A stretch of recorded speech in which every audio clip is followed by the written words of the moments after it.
I can't do that anymore. My voice echoes in the empty room. Dry walls return my cry like a cold, hollow answer. I stand there, hands trembling, trying to catch my breath. The tension is a living thing behind my ribs, a coiled serpent biting at my heart. This is the final point. The instant I realize there is no going back to whatever we called us. I stare at the pale paint on the walls, wishing it would tell me what to do. But silence is all I get. I discovered the letters 2 nights ago. They were stuffed beneath old blankets in the closet, a faded box battered at the corners, so unremarkable that I almost didn't bother to open it. But I did, and within seconds, my world caved in. I started reading. Short lines, scribbled confessions, secrets. The children, our children, were never truly mine. She never told me. The thought still burns.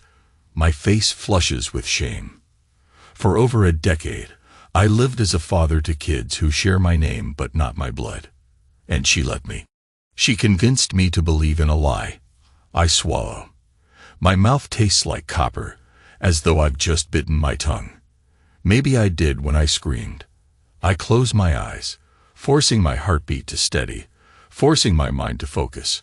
I picture Sarah, her soft blonde hair, the gentle slope of her shoulders. How many times did she look at me with those bright green eyes, telling me she loved me?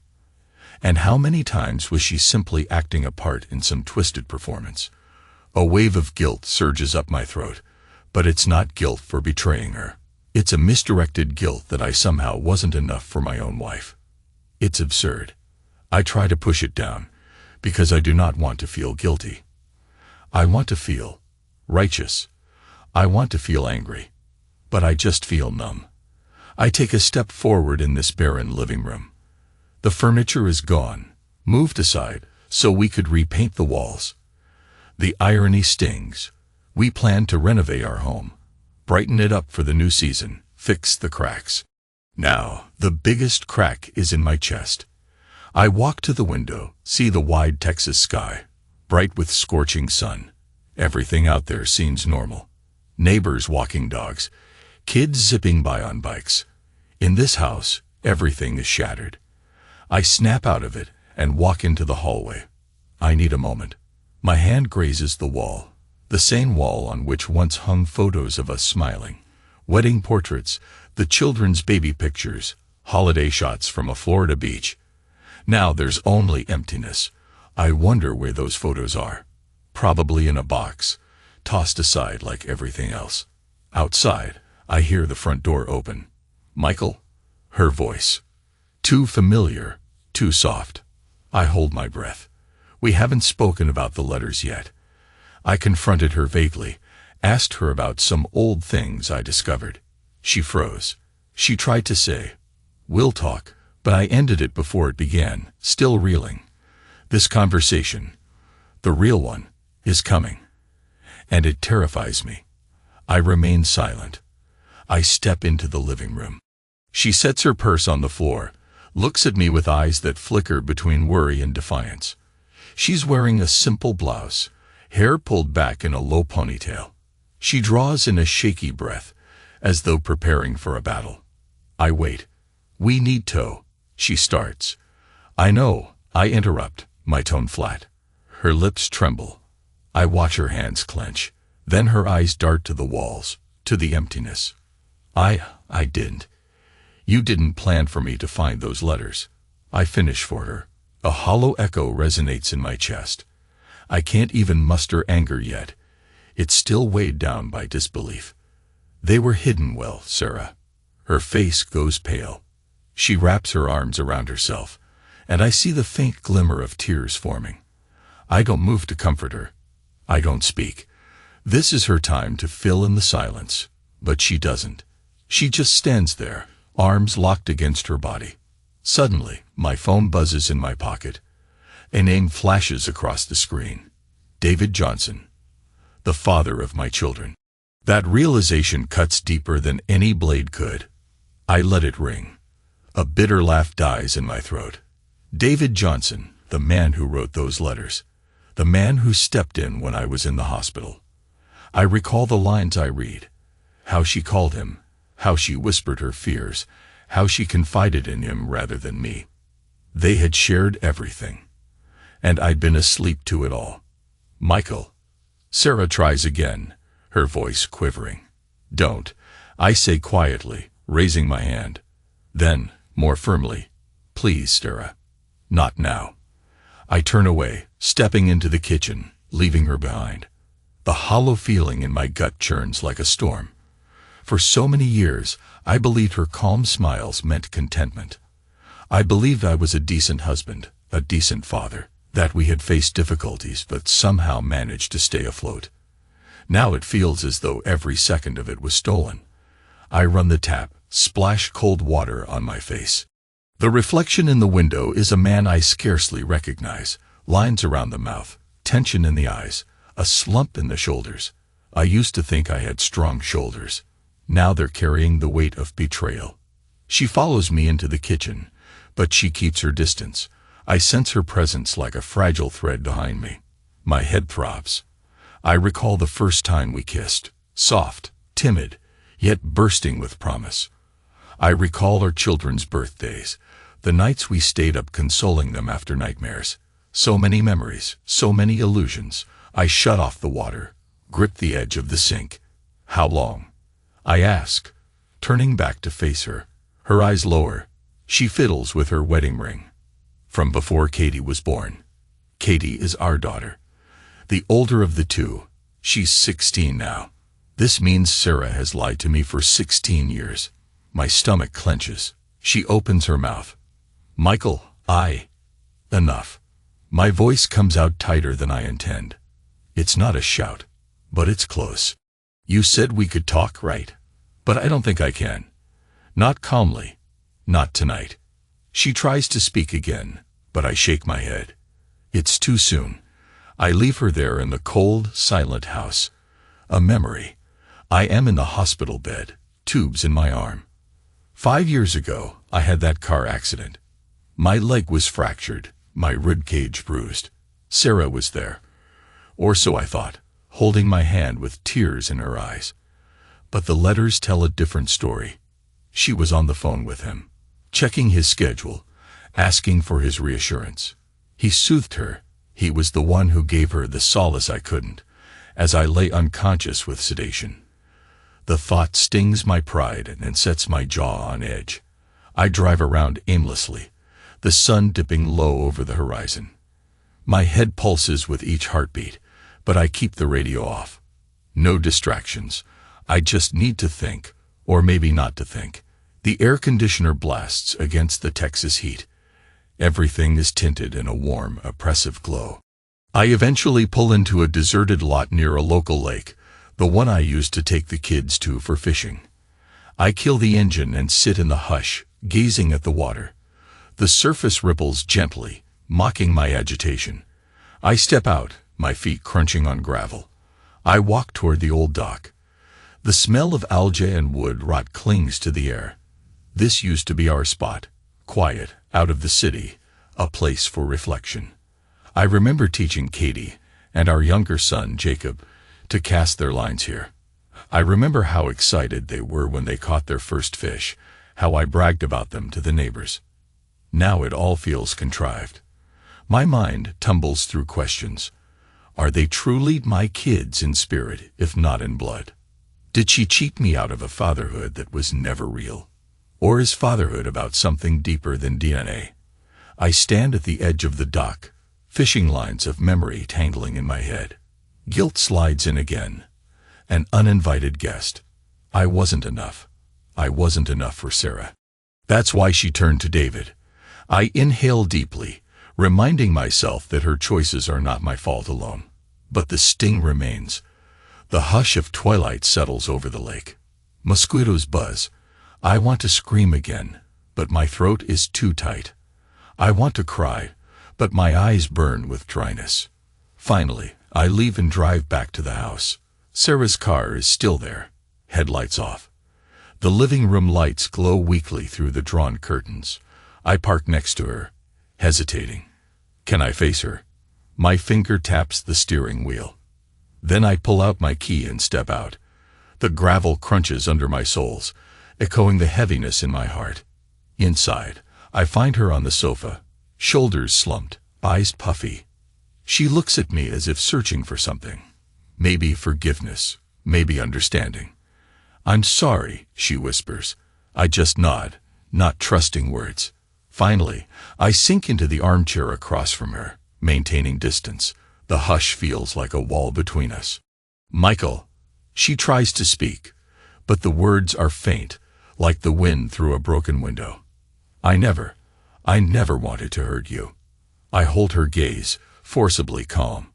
Yet here we are. She exhales, fiddling with her ring again. I was young.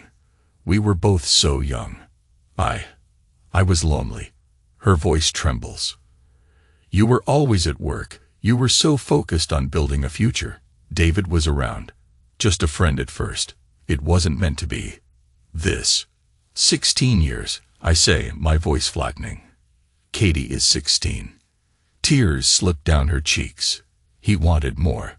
I told him no, that I had a life with you. But then I found out about Katie. I didn't know what to do. I was scared. I wash her. A flicker of old affection stirs inside me, a pang of sympathy. But I bury it. I have to. "You hid it," I state. "You let me think I was her father."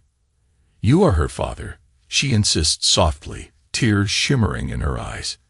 "In every way that matters. You raised her." Silence. Each word feels like a shot. Quick. Lethal.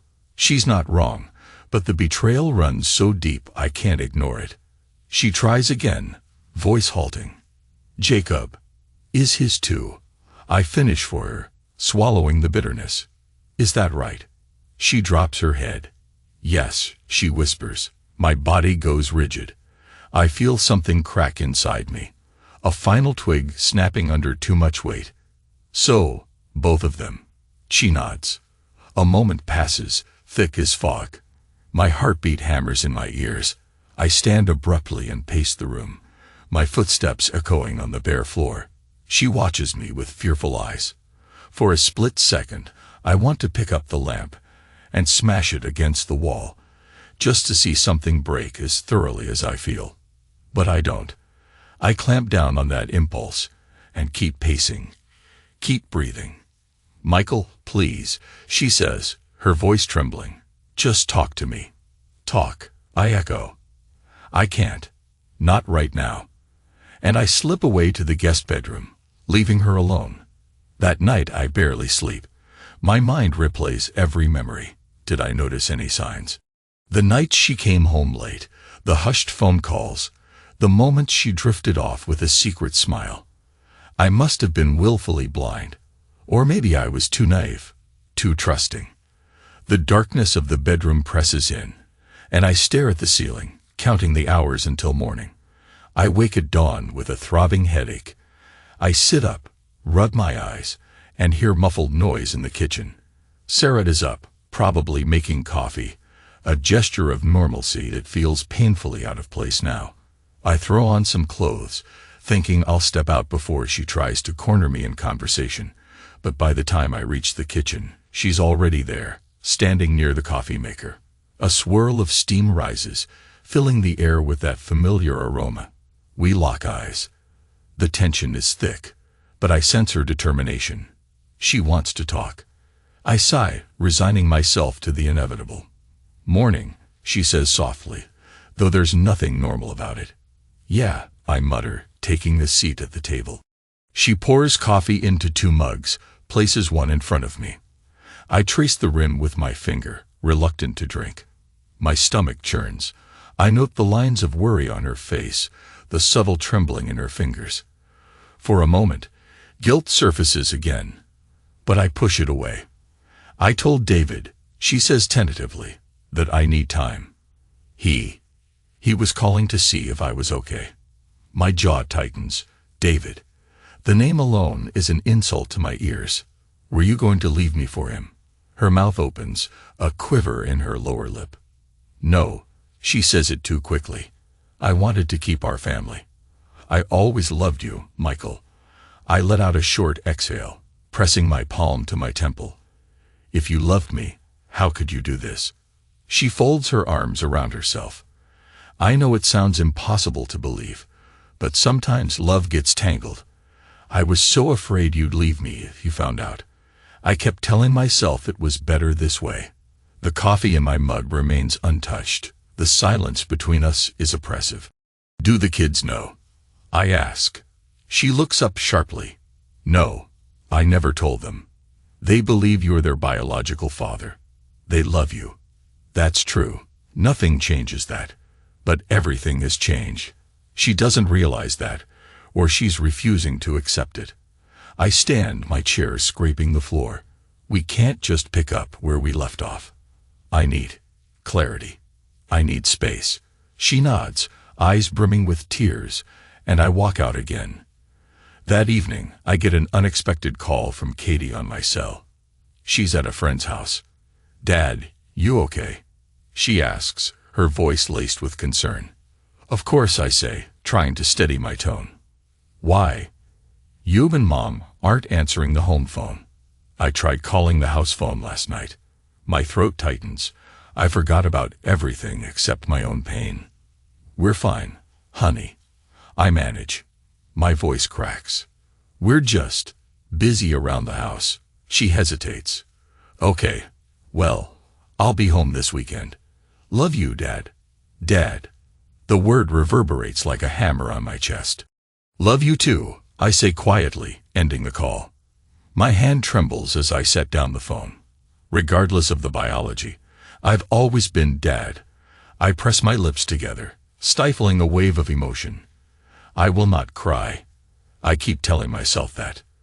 The guilt, the false guilt, roars again, whispering that I'm somehow unworthy of that title. But fatherhood is more than genetics.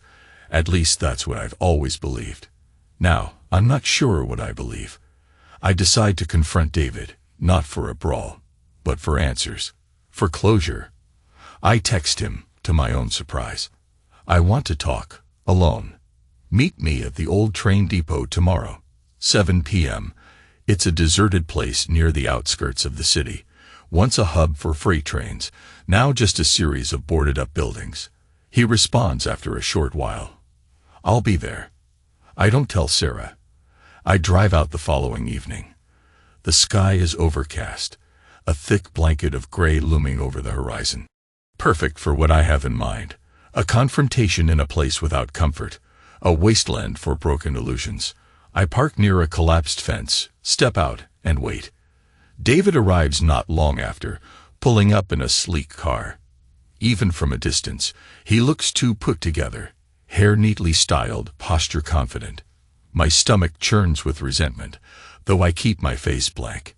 He steps out, stands with a hesitant caution. Michael, he says by way of greeting. I offer a curt nod.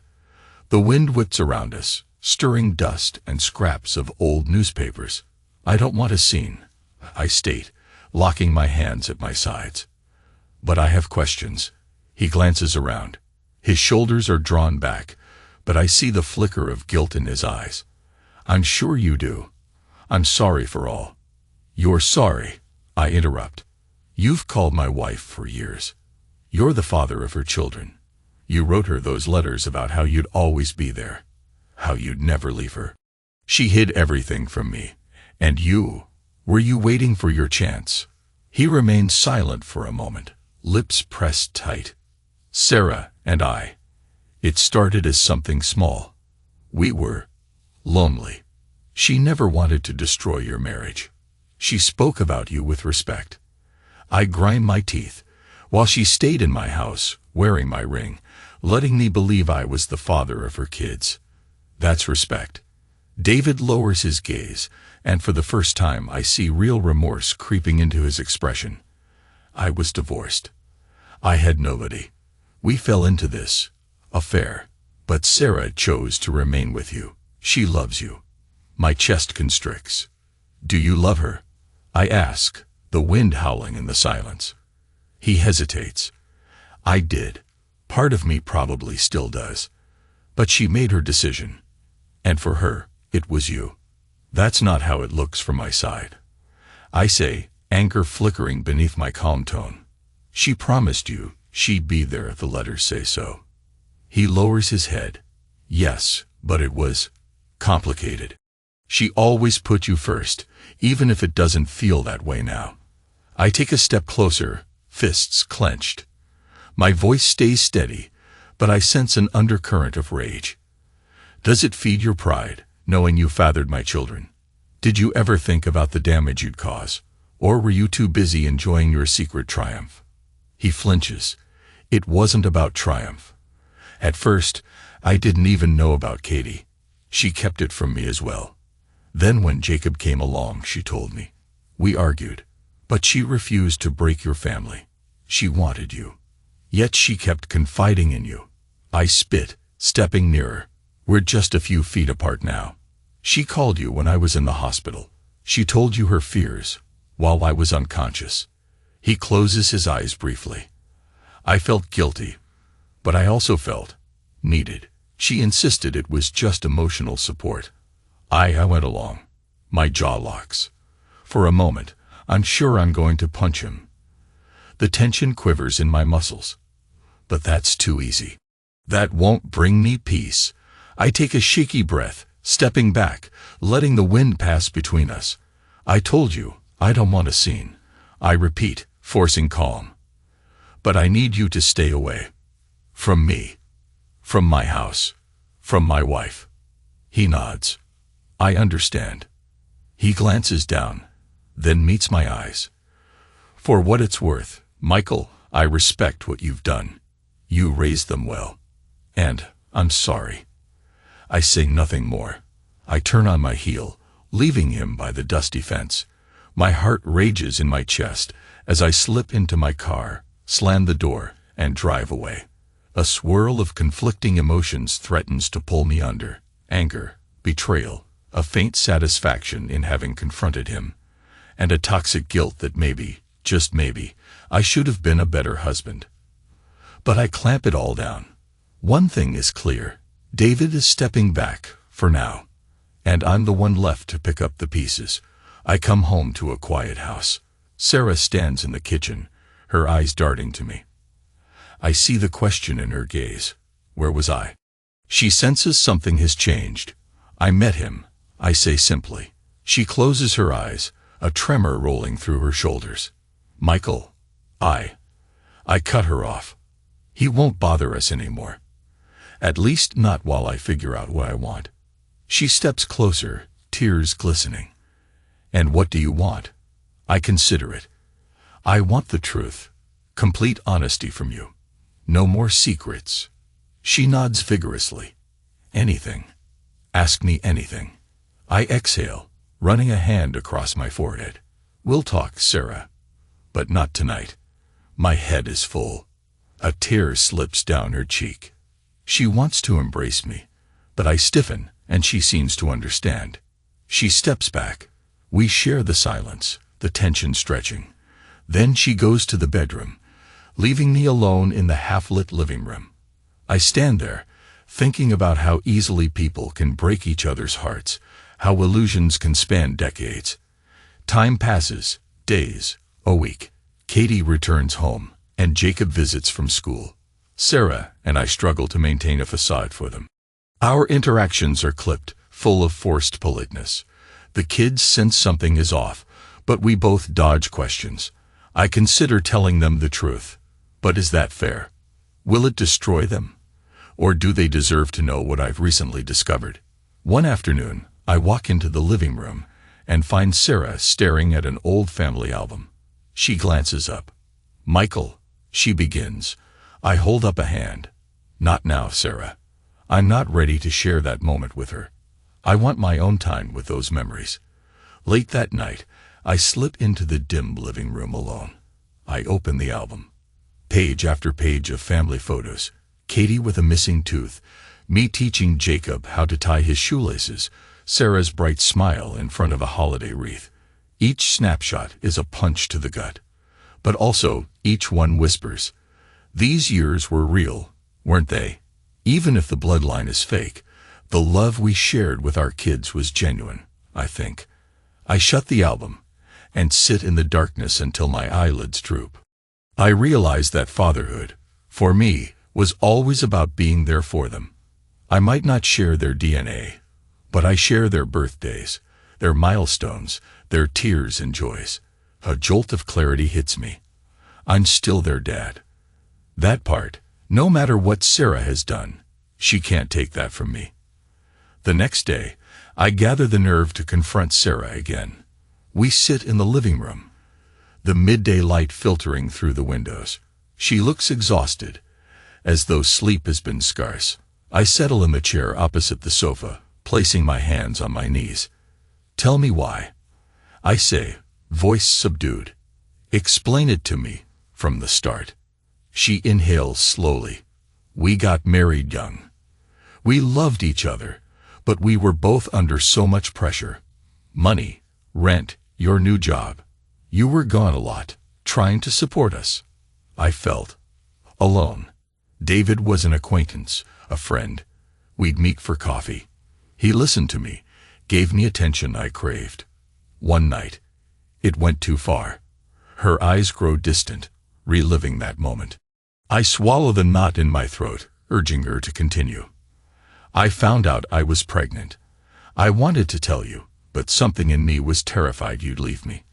I knew how important starting a family was for you, and I was ashamed. She licks her lips nervously. I convinced myself Katie might be yours. Then I had the test. I never told you about it. It confirmed David was the father. She stares at her hands. When you found out I was pregnant, you were overjoyed. Michael, you looked so proud. I couldn't bear to destroy that, so I said nothing. David and I agreed it was best to keep it hidden. That was the beginning of the lie. I exhale slowly, a leaden weight in my stomach. And Jacob, her voice trembles. I slipped again. I hated myself for it. But it happened. The second time, I knew exactly what I was doing. Then I got pregnant again. I couldn't face you, so I repeated the same pattern. By then, it felt impossible to confess. Anger flares in my chest. You should have told me. She nods, tears brimming. I know. But I was weak. I chose the lie. And I hated myself every day for it, even though I loved seeing how good a father you were to them. A bitter taste coats my tongue. What about him? Did you ever think of leaving me for him? A tear slips down her cheek. He asked me once. But I said no. I wanted my marriage with you. I wanted the family we created, even if it was built on a lie. I close my eyes, absorbing her words. 1,000 questions swirl. And now, I ask, what do you want now? She wipes her eyes. I want to fix this. I want to be honest. I want you to stay, if you can. My throat tightens. That's a big if. We fall silent, both of us staring at the floor. Eventually, I rise, walk toward the window. Sarah, the pain you caused, it's immense. I don't know if we can ever go back. She stands behind me, her voice trembling. I understand. But I love you. I do. Another hush. I know she believes that. But I'm not sure if it's enough. As the weeks crawl forward, tension crackles in our house. We sleep in separate rooms. The kids return to their own busy schedules, suspecting something is wrong, but not confronting us directly. I wrestle nightly with the question. Do I tell them the truth? Do they deserve to know their real father? But the idea of ripping away their sense of identity horrifies me. So I wait. Meanwhile, David remains silent. No calls, no texts, no visits. Sarah claims she told him to back off. I find small relief in that.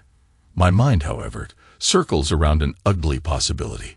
Is Sarah still secretly in love with him?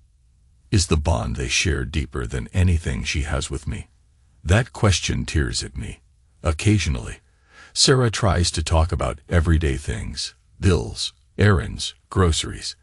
But I shut her out, responding with curt nods or minimal words. I see her shoulders slump with each cold exchange, but I can't help it. My emotions are locked behind a dam. If they pour out, I might drown in them.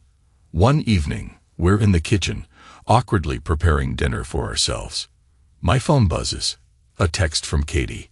"Dad, can we talk about something important?" She's using a friend's phone. She's apparently staying late at a study group. My heart twists. Is she sensing the rift?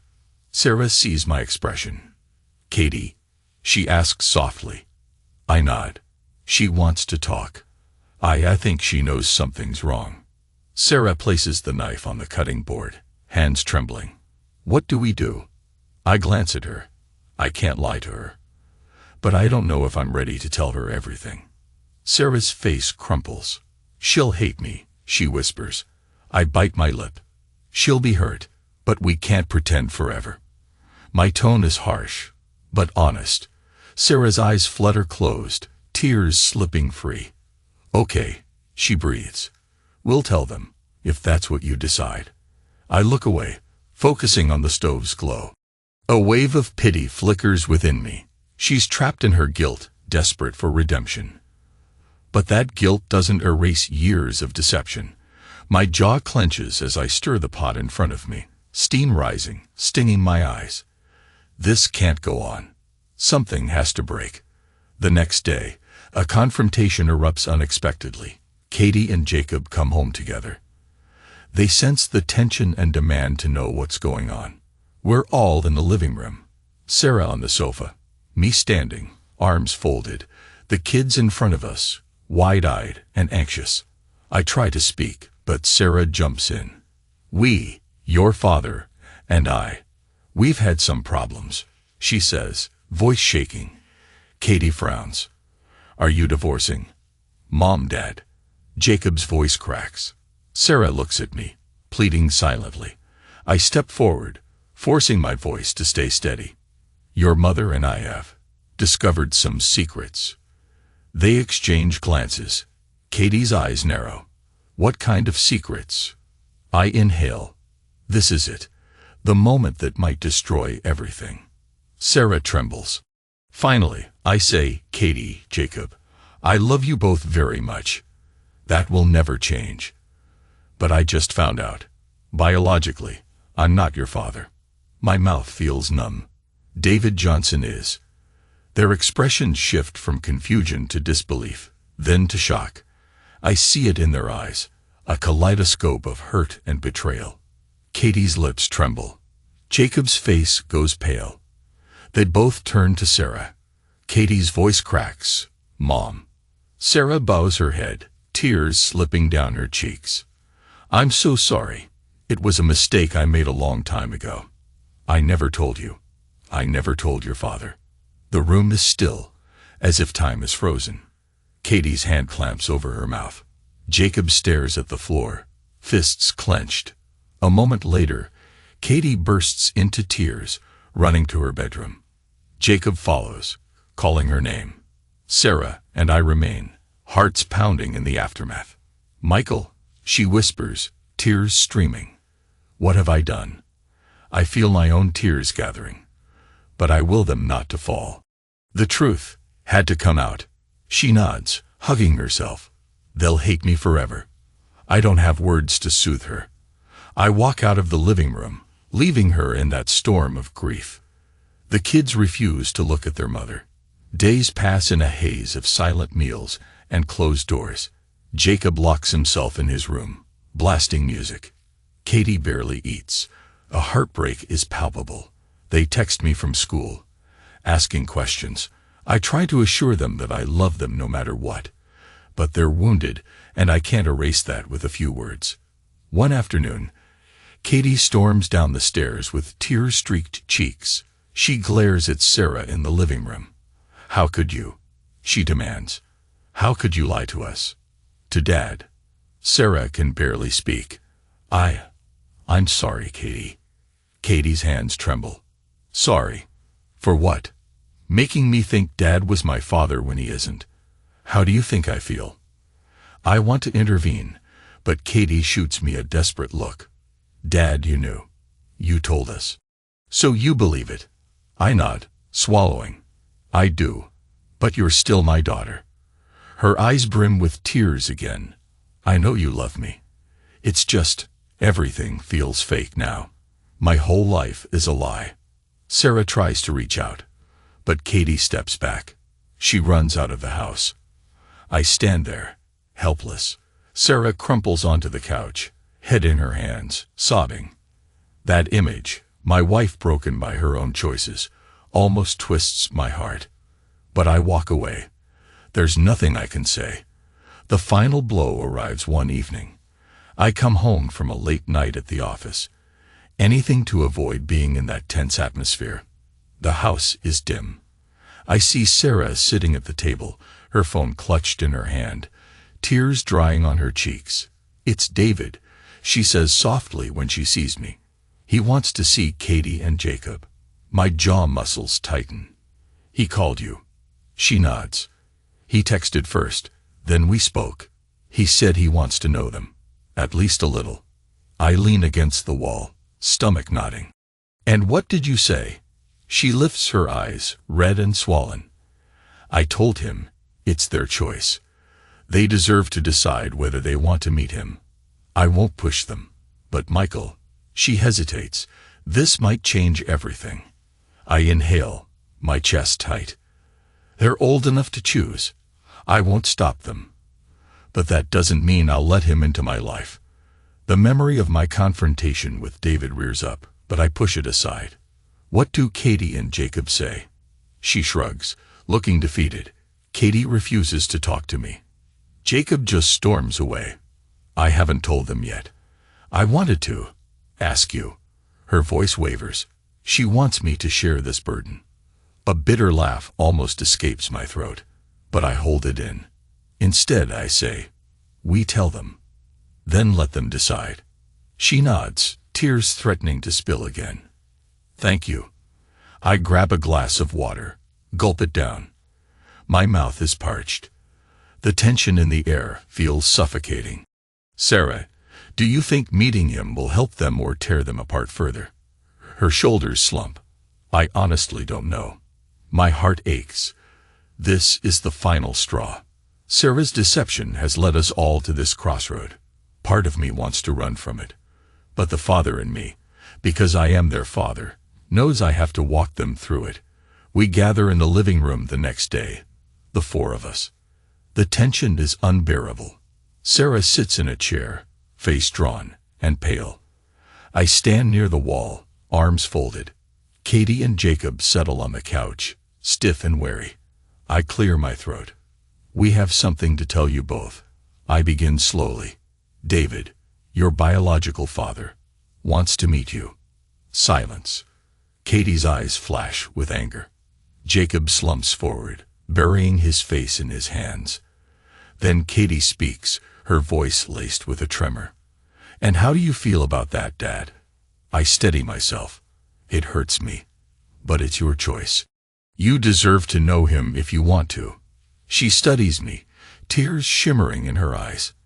Then she looks at Sarah. Mom. Sarah exhales shakily. I won't keep you from him anymore, if that's what you decide. I'm done lying. Jacob lifts his head, the hurt plain on his face. I don't know if I want to meet him. Katie swallows, voice almost a whisper. Maybe I do. Maybe I need answers. I step forward, carefully. You have every right to be angry. But I love you both, and that won't change. Jacob's voice cracks. It already feels like everything changed. I nod. I know. But some things remain. I've been there since day one. I'm not leaving now. The statement flows from a deep well of conviction. Despite the lies, they are my kids. We spend the rest of the evening in stilted conversation, mostly the kids venting their pain. Sarah repeating apologies, me trying to keep the peace. It's raw and messy, but at least we're talking. Katie arranges a meeting with David. She doesn't want Sarah or me there. I understand, though it's a knife to my chest. She's 16, old enough to make that call. Jacob opts not to go. Sarah and I hover at home, nerves frayed. The hours stretch like an eternity. Finally, She returns, face pensive and guarded. She barely speaks a word, heading straight to her room. Days pass. Katie reveals almost nothing about the meeting, except that David was polite, remorseful, and open to further contact. Jacob eventually decides to meet him too, separately. Another punch to my gut, but I can't hold them back from the truth of their origin. Our house has become a swirling tide of complicated feelings, each of us drifting in our own ocean of confusion. In the midst of this storm, I feel something shift inside me. A realization. My identity as a father isn't undone by David's biology. My love for them is real. For a long time, I let Sarah's betrayal overshadow that fact. But I won't anymore. I am their dad, and that is final. Meanwhile, Sarah and I remain stuck in an emotional stalemate. She pleads for forgiveness, for a second chance, for a restoration of our marriage. I live in a fog of conflicting emotions. Anger, heartbreak, a quiet yearning for what we once had. But trust is like shattered glass underfoot. Each step cuts me. One night, I find her in the living room, hugging herself. The kids are out with friends, and the silence weighs heavy. She meets my gaze, eyes reflecting deep sorrow. "Talk to me," she whispers. I stand there, arms crossed, heart pounding. "Words don't fix this." She nods. "I know. I'll do whatever it takes." I approach slowly, my voice subdued. I've thought about leaving. Many times. But the children. She cuts in. They'd be devastated. "Please, Michael, don't punish them for my sins." I swallow. I'm not punishing them. I'm trying to figure out if our marriage can be salvaged at all. She steps closer, her hand trembling as she reaches out. I stare at her slender fingers, once so familiar. "I betrayed you in the worst way possible," she says, tears gathering. "But I never stopped loving you. And I want to make it right." My chest feels tight. I let her hand rest on mine. I feel the warmth of her skin, the softness that once comforted me. My mind flickers with memories of laughter, quiet nights watching TV, cooking meals together. Were they all illusions? Or can we salvage something real from the wreckage? I let out a shaky breath. "I'm broken, Sarah," I murmur. "I don't trust you. And I hate feeling this way. But I also hate the idea of throwing away our life." She chokes on a sob, pressing her forehead to my shoulder. I stand stiffly, not embracing her back, but also not pushing her away. "I can't do this forever," I say in a low voice. She nods. "I understand. I'm ready to earn your trust, no matter how long it takes." Her sincerity tugs at my resolve. I remain motionless, letting her cry against me. Something stirs in my chest, a flicker of compassion. Not enough to undo the betrayal, but enough to keep me from walking out tonight. Time wears on. The children gradually, cautiously incorporate David into their periphery. They don't call him Dad, but they talk about him from time to time, especially Katie. Jacob is more reserved. I grit my teeth each time his name surfaces, but try to keep my composure for their sakes. Sarah and I see a counselor. My idea, surprisingly. I'm desperate for any chance to handle my anger and heartbreak, to see if reconciliation is possible. We discuss the affair, the lies, the battered trust. It's painful, like tearing open an old wound to let it heal properly. But it offers glimpses of clarity. She acknowledges her guilt. I wrestle with my false sense of guilt, asking myself if I somehow caused all this by being absent. The counselor helps me see I wasn't responsible for her betrayal, though I had my flaws. Weeks pass. Slowly, I notice a shift in me. Something changes. The more I face the pain, the more I confront Sarah's remorse, the less heavy the betrayal feels. It still aches, but it no longer paralyzes me. Like a bone broken and reset, it hurts, but it can grow stronger with time. Then comes the day of confrontation. True confrontation. I come home to find David's car in the driveway. My stomach clenches. Has he come here uninvited? My eyes narrow. I step into the house, heart pounding. Sarah stands in the living room, pale, David is at the door, holding a document. The kids are upstairs, I assume. He turns, sees me. Michael, I'm sorry to intrude. I raise a hand, stopping him. Why are you here? He glances at Sarah, then back at me. I was dropping something off. Legal documents, parental rights. I wanted to make it formal that I won't interfere. But the kids should have a choice if they ever. That's enough. I cut him off. I sense Sarah tense behind me. Thank you for your cooperation. Now please leave. He hands the envelope to Sarah. I mean no harm. If they want a relationship, I'm here. Otherwise, I respect your family. 1,000 retorts bubble in my throat, but I keep them down. I walk to the door, holding it open. He steps out. I shut it firmly behind him, locking it. Sarah stands there, clutching the envelope, tears brimming yet again. He signed away his rights. She opens the documents.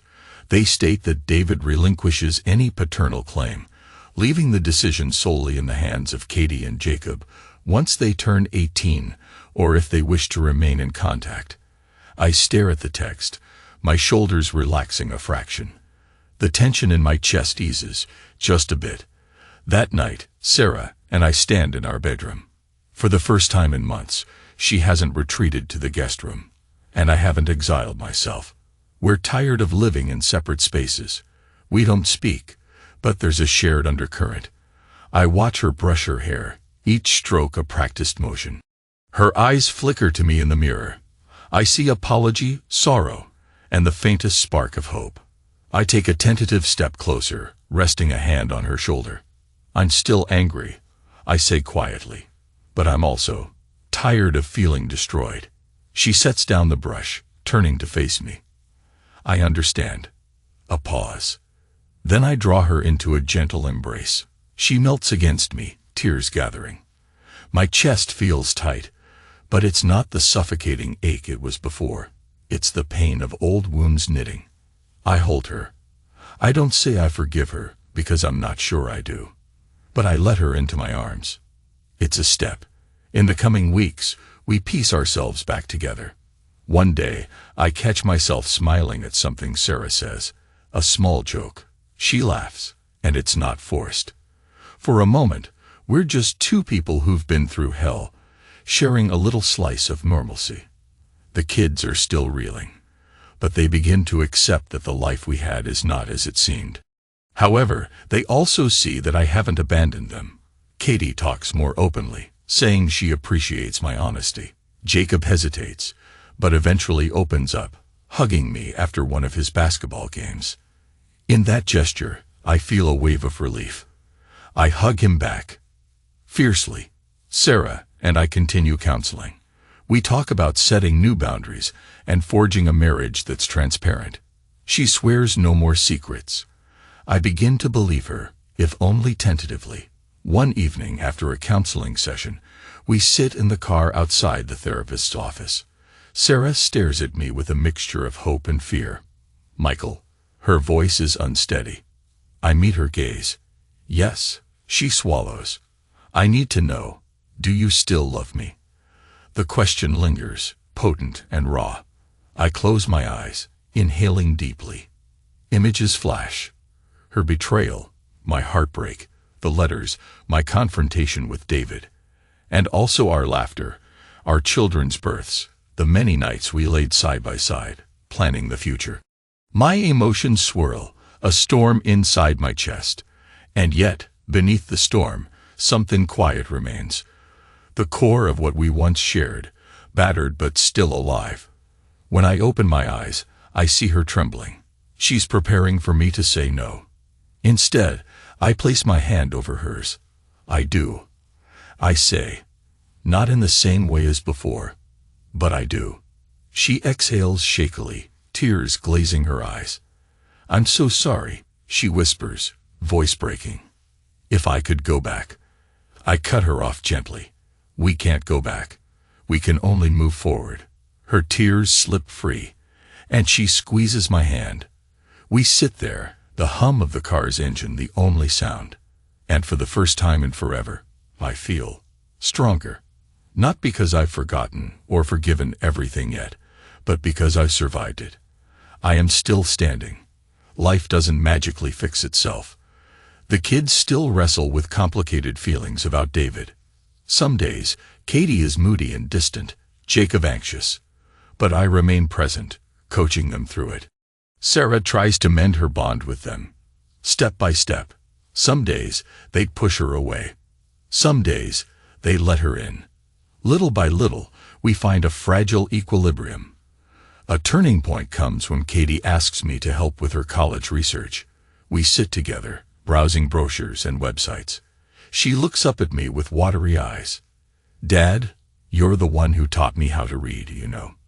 A lump forms in my throat. "I remember," I say softly. "You're my real father," she whispers, placing her hand on mine. Nothing changes that. My heart clenches. I wrap an arm around her shoulders, pulling her close. For a moment, I close my eyes, letting tears slip down.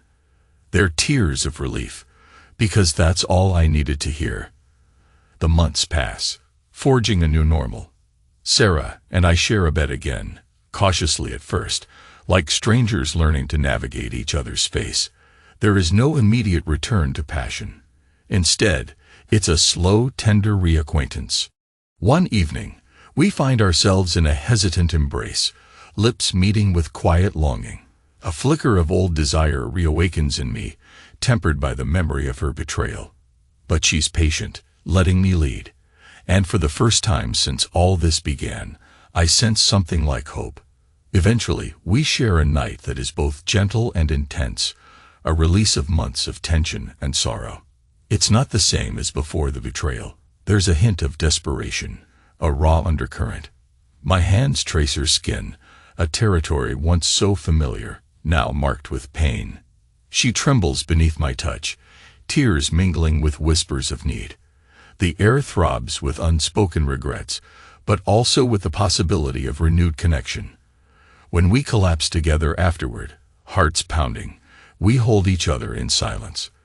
The house is dark and still, but I feel a faint light stirring inside me, a light that says maybe we can rebuild, one day at a time. I think of revenge sometimes. That primal urge to make Sarah or David pay. But over the months, I realize that the greatest revenge is survival. Proving that I can endure, that I can still be a father, a man, and not let their actions define me. The old Michael was destroyed the moment I found those letters. But in his place stands someone more resilient, someone who has walked through the fire and come out scared but alive. That is my victory. I watch David from a distance. Occasionally, the kids meet him for coffee or lunch. They keep me informed, and I remain cordial, refusing to let bitterness poison my relationship with them. Some might say I'm weak for not confronting him further, for not tearing him apart. But true power, I realize, is choosing how I react, how I live. And I won't live in hatred. Months blend into a year. Our house has changed. We never finished repainting, but the cracks are patched. The photos are back on the walls, this time carefully chosen, each one representing a moment I claim as mine. I still wrestle with flashbacks, with the memory of those letters. Yet day by day, the pain dulls, replaced by a calm acceptance. Sarah and I stand in the backyard one afternoon, watching the sunset over the fence. The air is warm, cicadas buzzing. She reaches for my hand, and I let her hold it. She's not the same woman she was before.